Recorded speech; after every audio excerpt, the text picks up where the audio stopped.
So we are translating between recursive rules and explicit rules.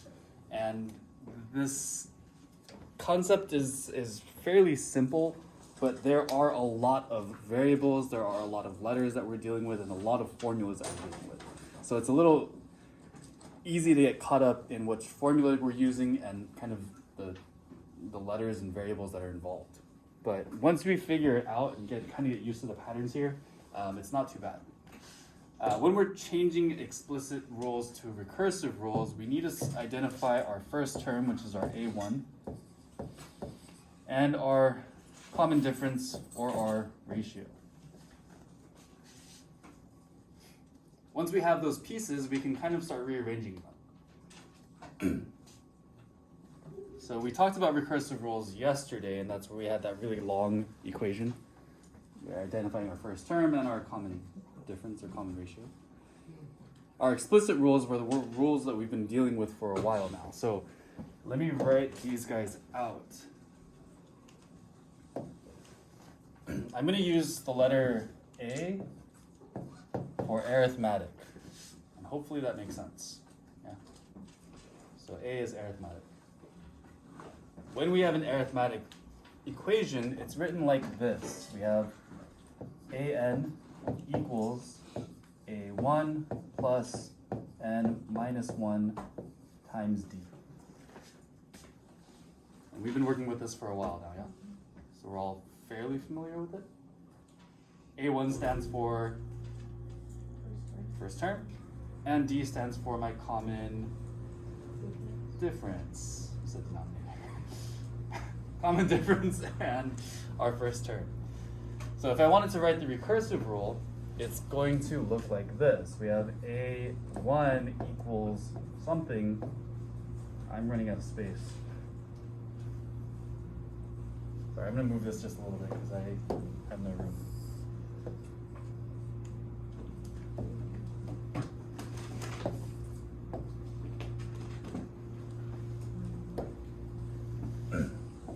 AN equals AN minus 1 plus D.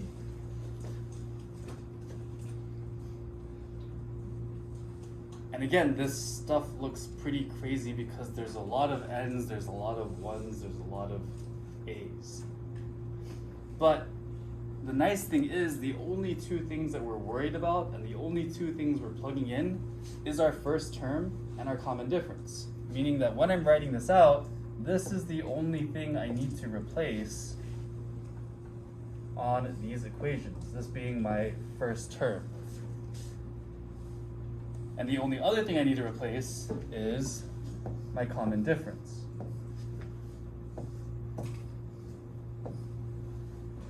Everything else is going to stay the same because we're using this equation. That makes sense? Kind of, sort of. So if I'm given my first term and I'm given my common difference, I can write either an explicit rule or a recursive rule. And if I'm given one or the other, I can identify, well, what is my first term, what is my common difference, and I can change it back and forth. So what we're going to be doing is we're going to take these explicit rules, write them in this form, and vice versa. So we're going to be going back and forth between these two forms. We also have our geometric sequences. And our geometric looks like this. AN equals A1 R N minus 1. And again, I think we've gotten pretty familiar with this.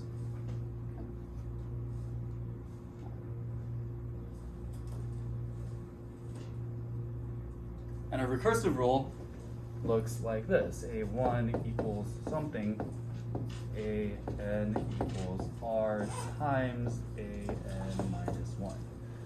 And again, we're just plugging in our first term. And we're plugging in our R value.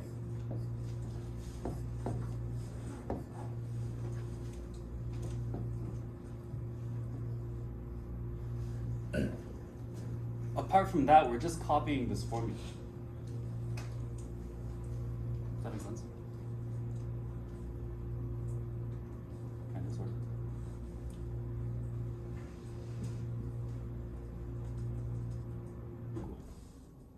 Questions so far?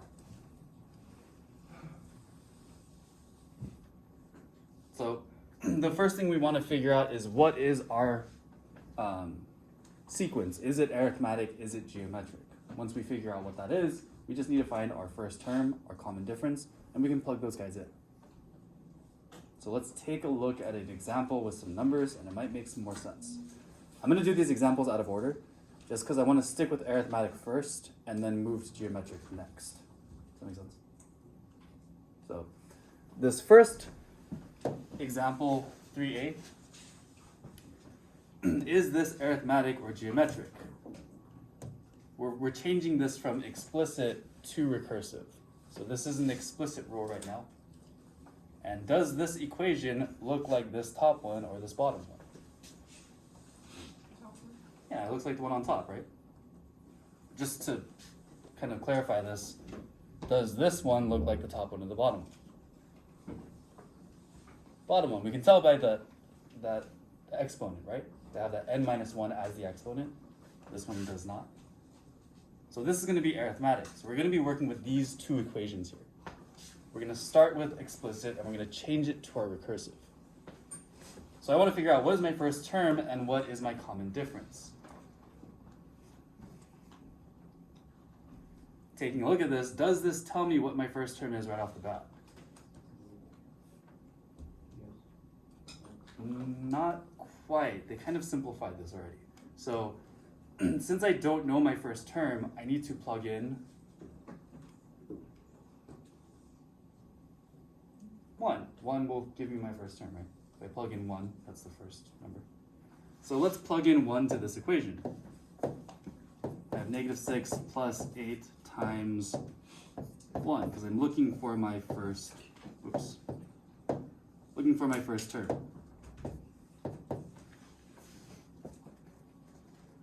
8 times 1 is 8. Plus -6 would give me 2. So my first term here is 2.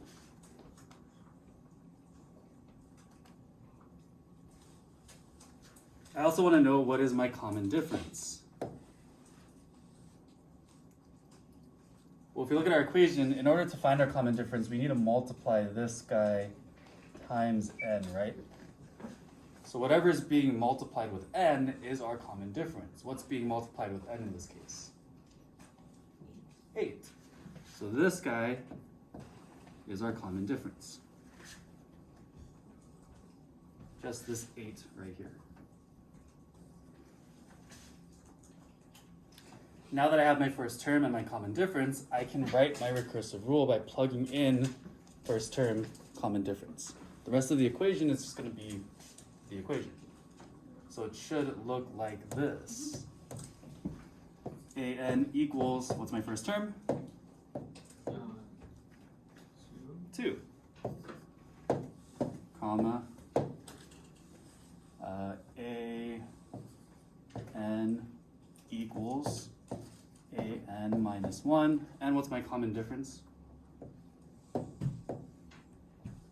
8 plus 8.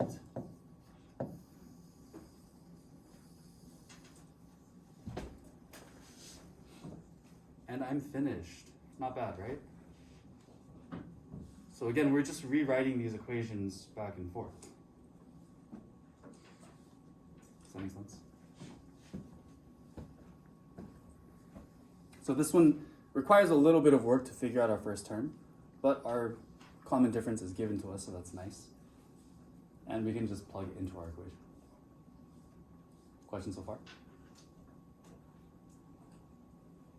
Okay, so like I said, I want to stick with arithmetic for now, so let's skip to 4a, and then we'll come back to these second ones to do geometric.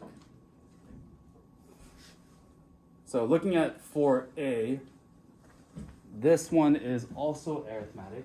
We know it's arithmetic because we are adding or subtracting, right? In this case, we are subtracting 2. So this one's not so bad because all of the information that we need is given to us. What's our first term in this recursive rule? Yeah, negative 5 is our first term. We know it's our a1 because it says a1 equals 5, negative 5. Our common difference is going to be, oops, sorry, let me do that in blue. It's going to be negative 2.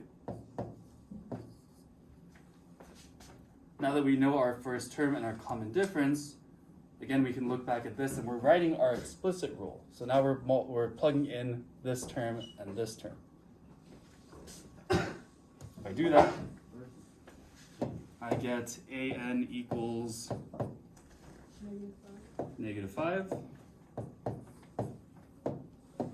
plus, whoops,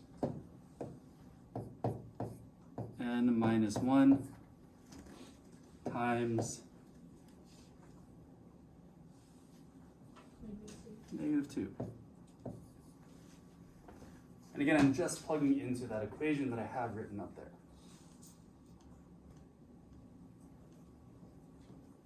We're doing okay so far?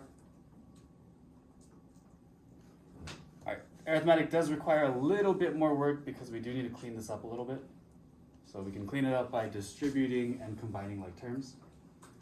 So if I distribute this across, what does this give me?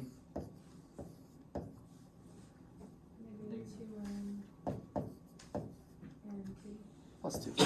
Remember, two negatives make a positive.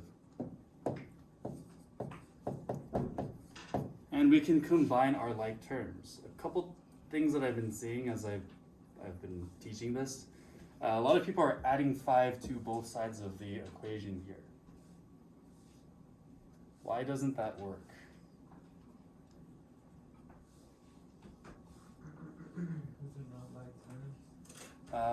They are like terms.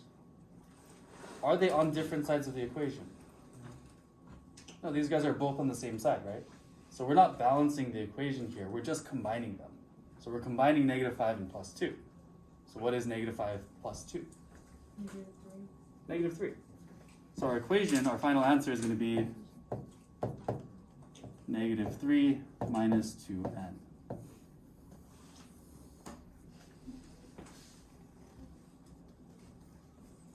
How are we doing so far?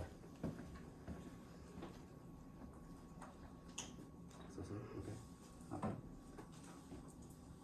All right. Geometric sequences are way easier because we don't have to clean them up and we don't need to solve for anything. Geometric sequences tell us what our first term is and tell us what our ratio is, and we can just switch their places. So geometry is going to be a lot easier. Let me know if you need a little bit more time to copy down this example.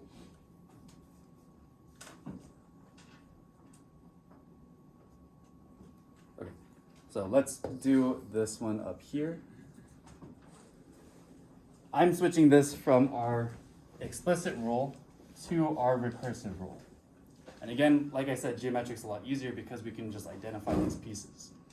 What is my first term here? Negative 3, right? This is my A1. What's my ratio here? 1/2. Whoops. And now I can take negative 3 and 1/2, plug them in here, and I'm good. So it's going to look like this. A1 is equal to negative 3. AN is equal to 1/2 times AN minus 1.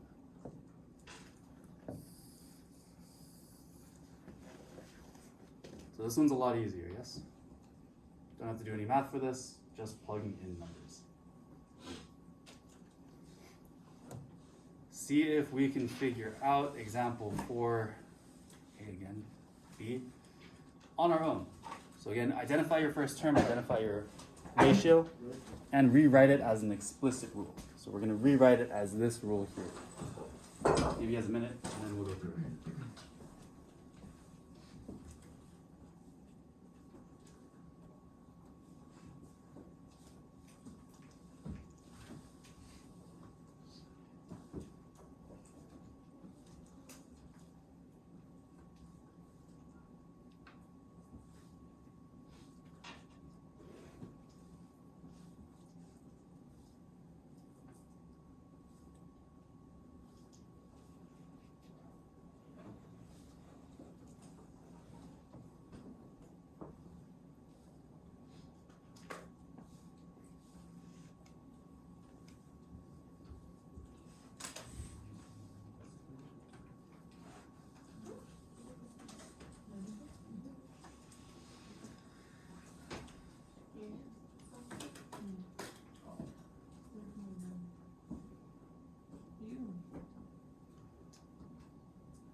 Yeah, it's just the top part of this.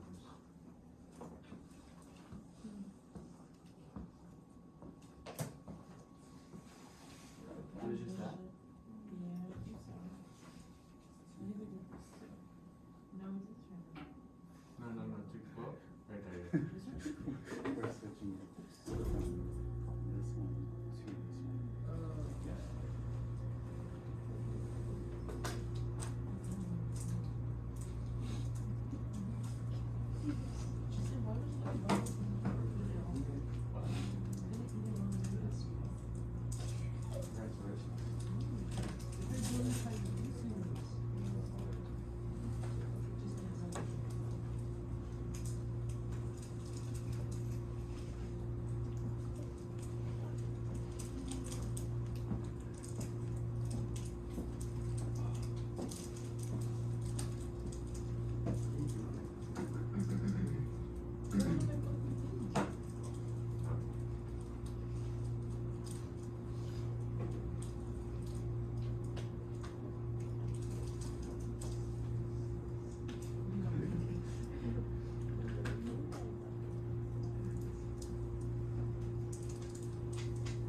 to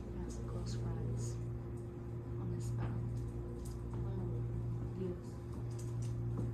Okay, let's do this. I think we've figured out what our A1 and our R are. What is my A1? 10. And what is my R?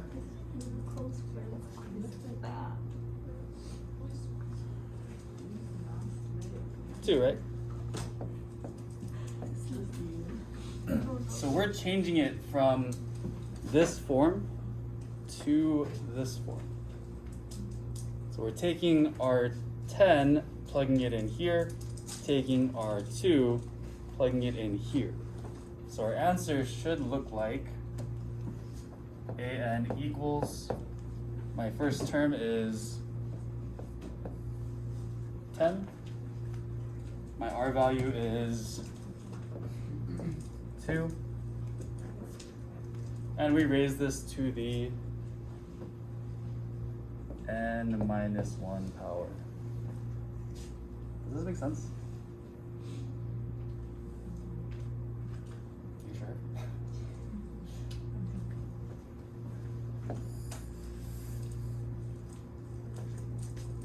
So basically we're just rewriting back and forth.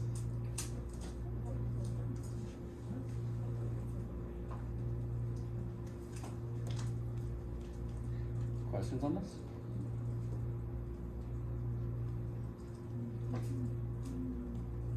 Okay.